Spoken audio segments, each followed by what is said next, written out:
Thank you for having me. Exactly 1 month ago, I was terminated from my job as the Justice Department's Pardon Attorney. The Pardon Attorney is a non-political position that is entrusted with advising the President about the exercise of his constitutional clemency power. When I was fired, there were over 6,000 applications pending from ordinary Americans around the country who were seeking the President's mercy and second chances through clemency. I had planned to talk today about the events leading up to my firing, but some more recent developments have persuaded me to focus my time on the callous cruelty with which DOJ leadership is treating dedicated public servants like myself. For me, this began with my abrupt firing. It was 2 o'clock on a Friday afternoon. I was in a conference room meeting with colleagues from several different DOJ offices. We were brainstorming about how to implement a priority of the Attorney General.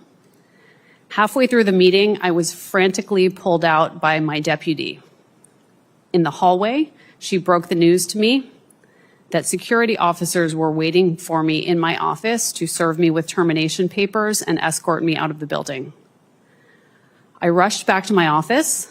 There, I was handed a 3-sentence memo signed by Deputy Attorney General Todd Blanche, firing me effective immediately. I had never met Mr. Blanche, and I received no explanation for his decision. That afternoon, I walked out of the building for the last time carrying a grocery bag filled with my personal effects. I had no time to say goodbye to my team. I was in shock. Everyone I passed on the way out was looking on in shock and horror. I want Deputy Attorney General Blanche and Attorney General Bondi to know it is traumatic for everyone in an entire organization to see a beloved colleague and leader treated that way. My heart aches for my colleagues who had to go back into that office on Monday with no explanation from DOJ leadership and no assurances about what the future holds for them. They are good, dedicated people, and they deserve better. After I was fired, I chose to speak publicly about the events leading up to my termination. I felt that it was my obligation to share my concerns about the reckless and unethical use of department resources to accomplish political objectives, including favors for loyalists and friends. Shortly after I did so, Mr. Blanche contacted the media to accuse me of lying. This still puzzles me because his staff has all of the memos and emails that substantiate everything I have ever said. I requested those documents through FOIA, but Mr. Blanche's staff still has not produced them. I have made some other simple requests of the department since my firing. One was for my annual performance evaluations, which show that I received outstanding ratings every year. One was for personnel documents that I would need to file for unemployment.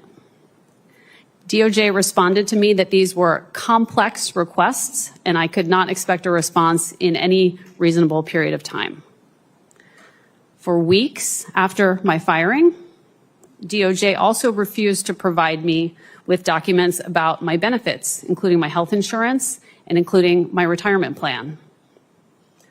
Finally, on April 2nd, after my requests got some media attention, I got an email advising me that my health insurance would expire in 5 days. I learned that to extend my coverage, the cost to me and my family would more than quadruple. I was told that to keep my family members covered, I would have to prove my familial relationships with them. I was told that I would need to provide my marriage certificate, the birth certificate of my child, and proof of a common residence or joint tax filings with my spouse. Perhaps the most personally upsetting part of the story is the lengths to which the leadership of the department has gone to prevent me from testifying here today. On Friday night, around 9:15, I learned that the Deputy Attorney General's office had directed the Department's Security and Emergency Planning Service to send 2 armed Special Deputy U.S. Marshals to my home to serve me with a letter. The letter was to be served at my home between 9 o'clock and 10 o'clock on Friday night. I was in the car with my husband and my parents, who are sitting behind me today, when I got the news that the officers were on their way to my house where my teenage child was home alone. Fortunately, due to the grace of a very decent person who understood how upsetting this would be to my family, I was able to confirm receipt of the letter to an email address, and the deputies were called off. The letter had been emailed to me just before 8 o'clock that night. At no point did Mr. Blanche's staff pick up the phone and call me before they sent armed deputies to my home.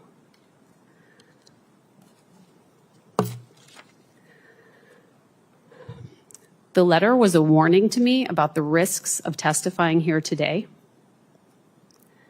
But I am here because I will not be bullied into concealing the ongoing corruption and abuse of power at the Department of Justice.